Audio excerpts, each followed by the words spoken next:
In parts 1 and 2 of this mini-series, I tried to emphasize that this wave of UFO reports were common, and many of them fall in line with technologies that were explored and classified top secret 60 years ago or more.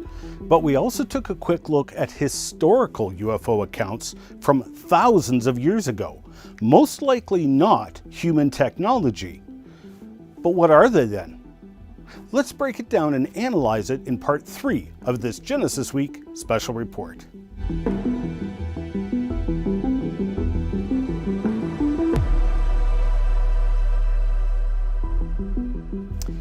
Thanks again for joining me. I'm your host, Ian Juby, and thanks again for the overwhelming feedback I've received on the mini-series thus far. To be honest, after part 2, I was wondering if my ADD had just gotten the better of me. But after hearing from so many viewers, it was very encouraging that the area of historical high tech was relevant and important to the overall topic of UFOs. Hopefully you can start to see why the answer to the question of what UFOs are is a complicated answer, and it needs to be addressed on a case-by-case study. So ignoring encounters with alleged aliens and focusing only on UFOs, and including all reports from across the board, the sightings investigated by MUFON, the military reports, all of your friends and family that have seen a UFO. What could they be? Well, they could be a number of things. Right off the bat, even MUFON researchers will tell you probably 98% of the UFO reports are explainable. And by that I mean an unidentified flying object could subsequently be identified through examination.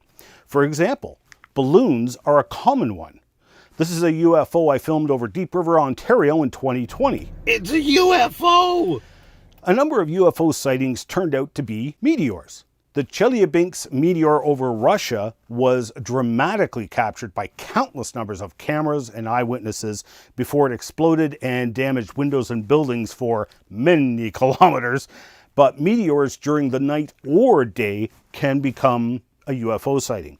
Rockets are another one, especially at dusk or dawn where it's still quite dark, but the exhaust plumes from the rocket are lit up by the sun over the horizon. Satellites are another one, and especially with all of the SpaceX launches of the Starlink satellite trains, you get a very dramatic line of lights traveling at high speed across the sky.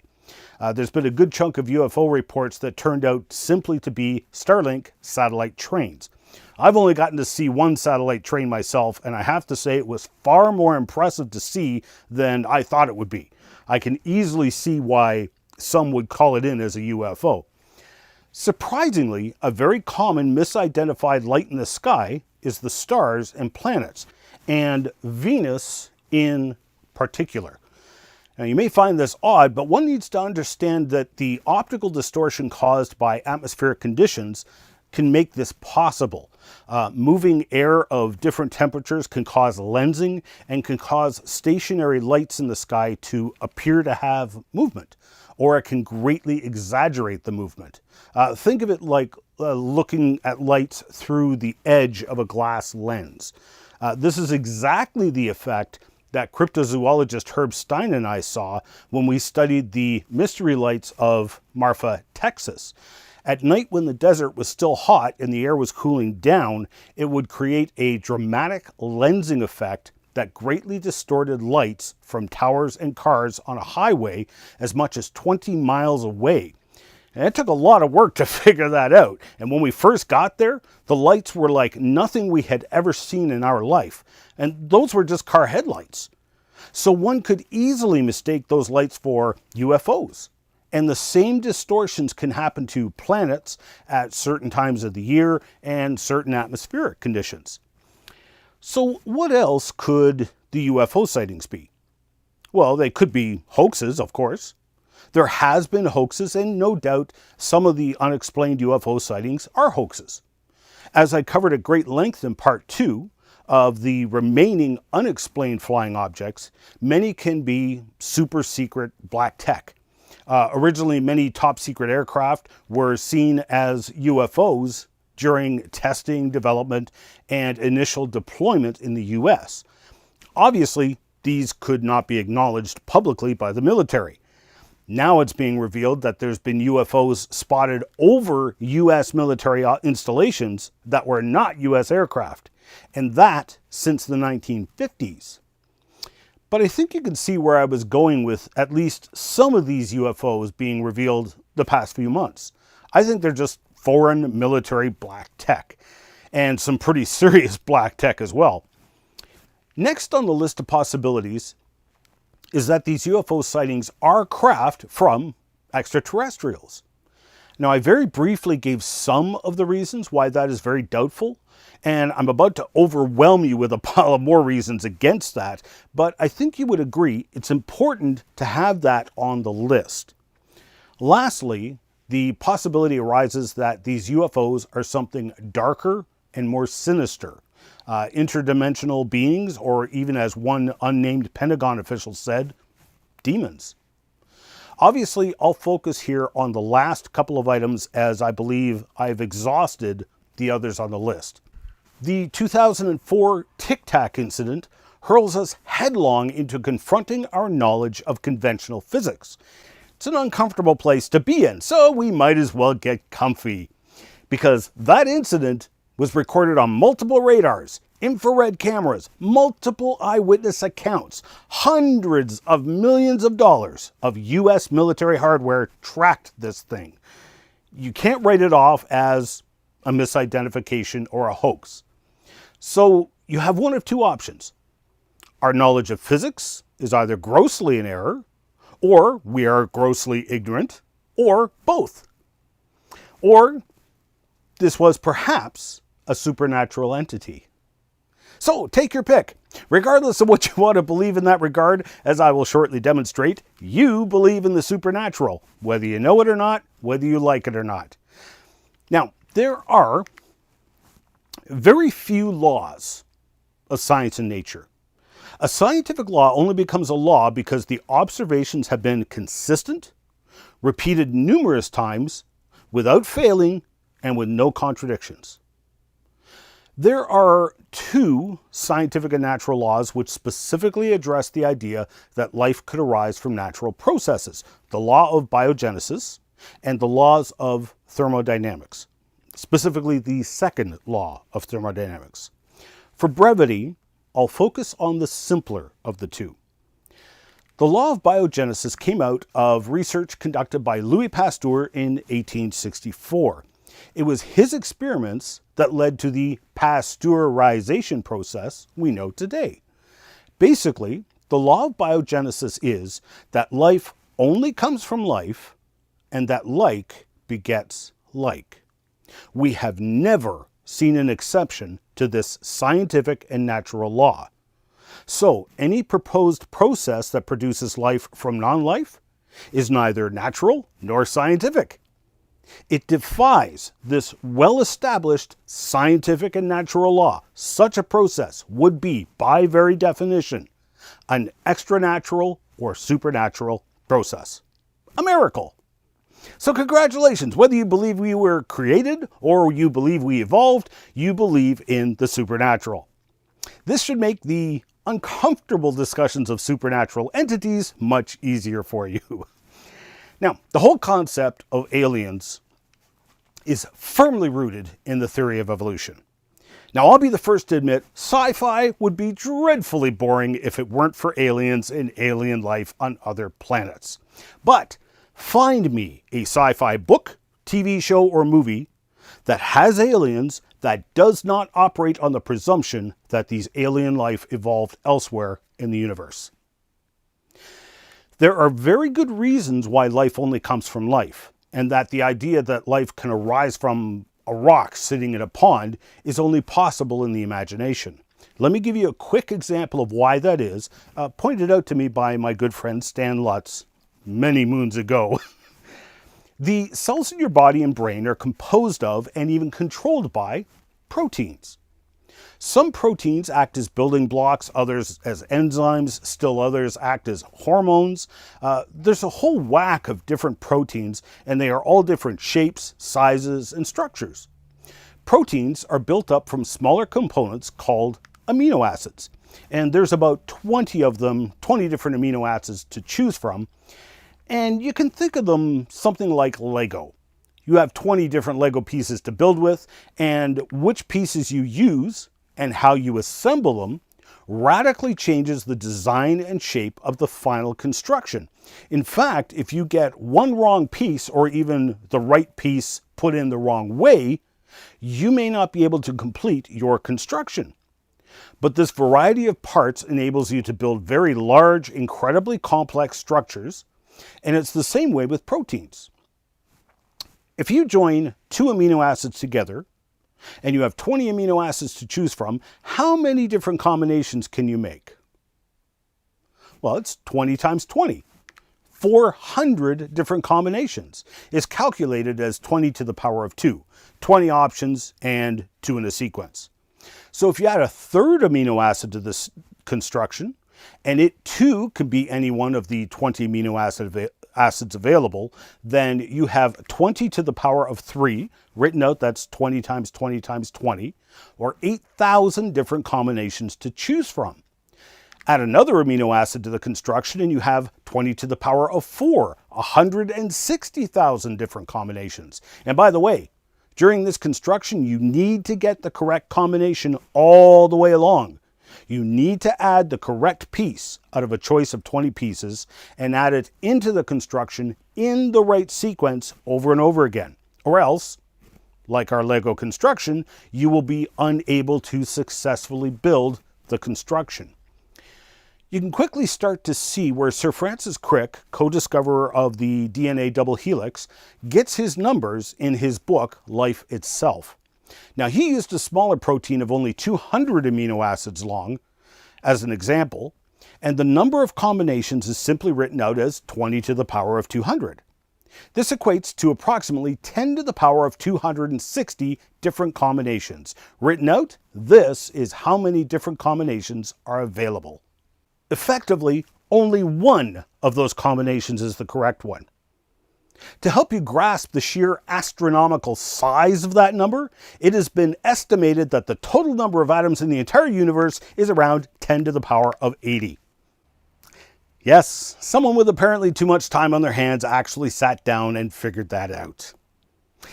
The universe is claimed by the naturalists to be around 13.8 billion years old, give or take a week or two. Now, I don't believe that number, but let's go with it. 13.8 billion years times 365 days times 24 hours times 60 minutes times 60 seconds means the universe is 435 quintillion, 196 trillion, 800 billion seconds old.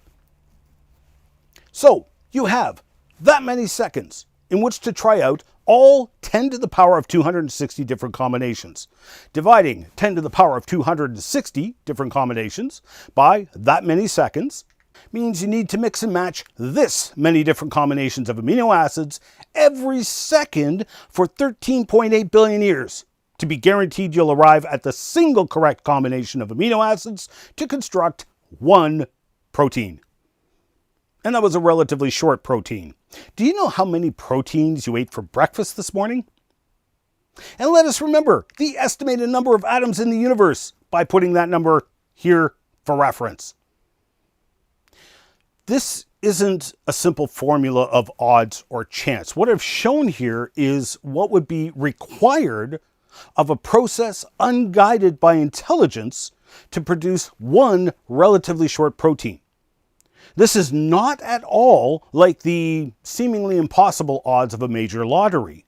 Now, the odds of winning the lottery can be exceedingly small, but someone somewhere will win in spite of the exceedingly small odds because there is a lottery set up with a prize and a method of drawing the winner. Our protein formed by chance doesn't even have a chance. The odds are not exceedingly small, they are literally zero. You cannot win this lottery for the simple reason that the lottery cannot be set up with a draw and a prize. It's physically impossible. There are literally not enough atoms in the universe with which to try the astronomical number of combinations you need for the chance forming of the correct combination for natural processes. There is no lottery.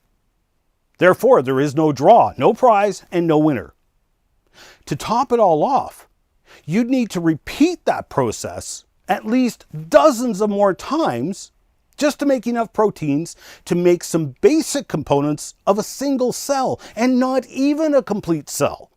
And even then, you still do not have life. It is a literal physical impossibility for life to arise from unguided processes. This is precisely why we have the law of biogenesis. The first life must have been assembled by a hyperintelligence who is outside of the natural realm, who is smarter than the sum of all our greatest minds, using the greatest computers and artificial intelligence. In fact, pay close attention here to what I say. The sum of all our greatest minds, using the greatest computers and artificial intelligence, cannot bring a dead organism to life. So, to make claims like, hey, life evolved here, surely it evolved somewhere else, is not only a non sequitur, it is a nonsensical statement. The impossibility I just described is for the formation of one protein in our entire known universe. The odds against alien life are now infinity squared. So infinity times infinity, because you will need to accomplish the impossible not just once, but twice within the same universe.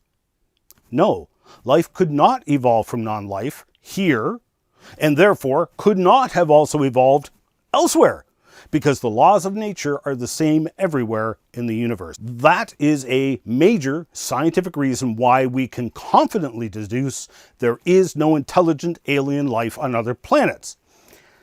I know, how boring. Thank you, Captain Killjoy. You just ruined sci-fi for everybody, Ian. Yeah, well. Now, some might say that here we are looking at vehicles apparently defying natural laws, and those may even be the craft of the entities from outside our natural realm.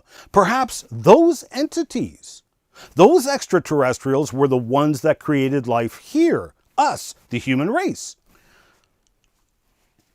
Well, that actually doesn't answer the question, where do we come from? It actually dodges the question. It only brings up the question, where did the aliens come from? In either case, you wind up boiling down to creation or evolution. Nevertheless, fair enough, let's consider the possibility we were created by aliens. After all, that is precisely the belief of many people, like the Raelians out of Montreal. Now, I have to give the source for all of my materials, but I have to warn you before you go to visit this site that they have adult content all over the site, so viewer discretion is advised. But look at this, right on the splash page of their website. Extraterrestrials created all life on Earth. And, in what has to be the ultimate irony, look at their logo. Intelligent design for atheists.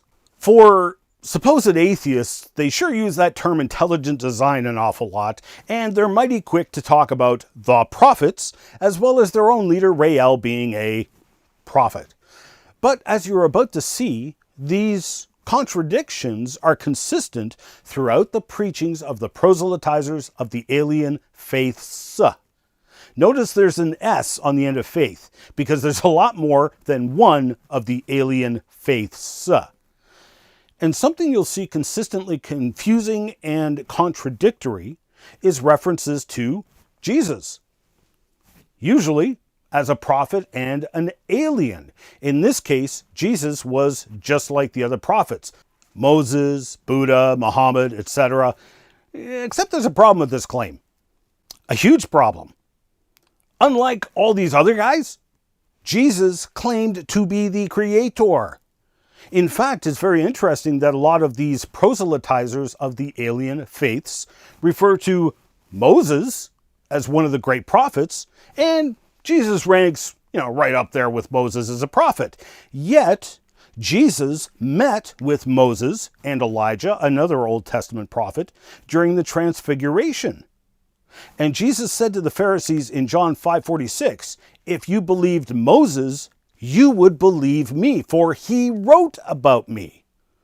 After Jesus called the disciple Philip to follow me, Philip went and found his brother Nathanael and told him about Jesus, saying, "We have found the one Moses wrote about in the law." When challenging the Jews in dialogue, Jesus remarked that their father Abraham rejoiced to see his day. And the Jews pointed out how Jesus wasn't even 50 years old. How could Father Abraham, dead for some 1800 years at that point, rejoice to see Jesus' day? Jesus said unto them, "Verily, verily, I say unto you, before Abraham was, I am." The Jews then picked up stones to stone Jesus. Why? Because they knew their Bible and they knew exactly what Jesus just said. When Moses met God in the form of a burning bush, and God commissioned Moses to confront Pharaoh to release the Jews from bondage, Moses said unto God, "Behold, when I come unto the children of Israel, and shall say unto them, The God of your fathers has sent me unto you, and they shall say to me, What is his name? What shall I say unto them?" God responded, "Say unto the children of Israel, I am hath sent me unto you." When Jesus said to the Jews before Abraham was, "I am," he literally just claimed to be God, the Creator. And according to Jewish law, Jesus was to be stoned to death for making such a claim. Jesus claimed to be the Creator in a human body that he created specifically to dwell in. He then demonstrated he was such by not only raising the dead, such as Lazarus, but Jesus raised his own body from the dead. Moses didn't. Muhammad didn't. Buddha didn't. You'll also please notice that great I am created the stars and lights in the heavens in Genesis chapter 1, one of the books written by Moses. Now, would you not agree that there's a huge difference between an alien who dwells among the stars and the Creator who created those stars? And that same book, Genesis, tells us why the stars were created. And God said, "Let there be lights in the firmament of the heaven to divide the day from the night, and let them be for signs and for seasons and for days and years. And let them be for lights in the firmament of the heaven to give light upon the earth." And it was so. The stars weren't created to be a home for Zoltar the space alien. They were created for our benefit here on earth. So surely if he was an alien, Jesus would have told us so. He did not. Instead, he specifically told us he was the Creator and demonstrated his power. Now, you don't want to believe he's the Creator? Well, fine. But don't go citing him as some prophet and authority while systematically ignoring everything Jesus said and did, including his claims as to who he was and the miracles he performed to prove he was who he said he was. He claimed to be the Creator, not an alien. The irony is also thick and rich with this concept of an atheist version of intelligent design. All the atheists I know of would spit out their coffee reading atheist version of intelligent design.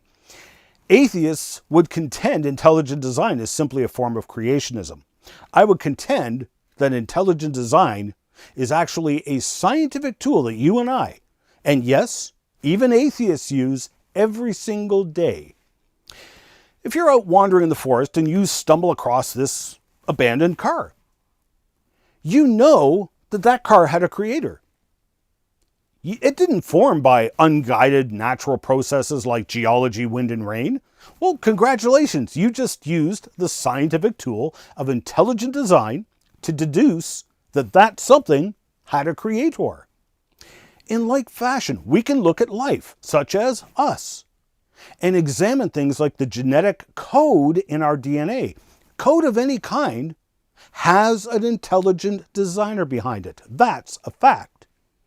You don't see the Windows operating system suddenly appearing after a crash on what was a blank hard drive, well, you just use the scientific tool of intelligent design to deduce that. In like fashion, even atheists use the scientific tool of intelligent design every day, a scientific tool they despise and scoff at. Have you ever heard of the SETI project, the search for extraterrestrial intelligence? They are looking for signs of intelligence in radio signals from outer space. And if they received a radio signal from outer space that was coded in some way, I would agree with them. That is powerful evidence of intelligence. But is it not hypocritical to say that code in a radio signal is powerful proof of intelligence, but the code in the DNA is not? Ironically, though the SETI program has been running for decades, listening intently, peering deep into space, searching for extraterrestrials, they have found no evidence of intelligence out there. None. Nothing. Not a shred. With respect, you're not seeing the forest because of the trees. Not only is the evidence for a hyper-intelligence all around you and even in you, your intelligence itself is proof of that hyper-intelligent being who created you. After all, are you going to contend that your intelligence was ultimately the result of a random explosion that happened in the universe billions of years ago? Intelligence only comes from intelligence. And the searching for extraterrestrial intelligence has turned up blank. Now, this is an important data point in assessing whether or not these UFOs are coming from off-planet or not. We see no evidence that there even is extraterrestrials out there to send UFOs to our planet. So in part 4 of this series, we'll put more of the UFO encounters and encounters with alleged aliens under the microscope to see if we can determine what exactly these things are. And I'll give you a big hint. Just listen to the message that these alleged aliens bring us. I hope you'll join me again. You can catch the entire series in a variety of ways. You can watch the show online at www.completecreation.org or www.genesisweek.com. You can also purchase the Complete Creation series in full high definition on Blu-ray or video on demand at completecreation.org. Or support the Miracle Channel with a monthly tax-deductible donation and access the entire Complete Creation series in high definition through Corco, Miracle Channel's video-on-demand service. We need your support to keep this program on the air. So please pray for us. And if you wish to financially support the program, Canadians can make a tax-deductible donation to Core Ottawa, Canada North Post Office Box 72075, Ottawa, Ontario, Canada, K2K2P4. Or you can make a donation via PayPal online at ianjuby.org/donations. And thank you for your support.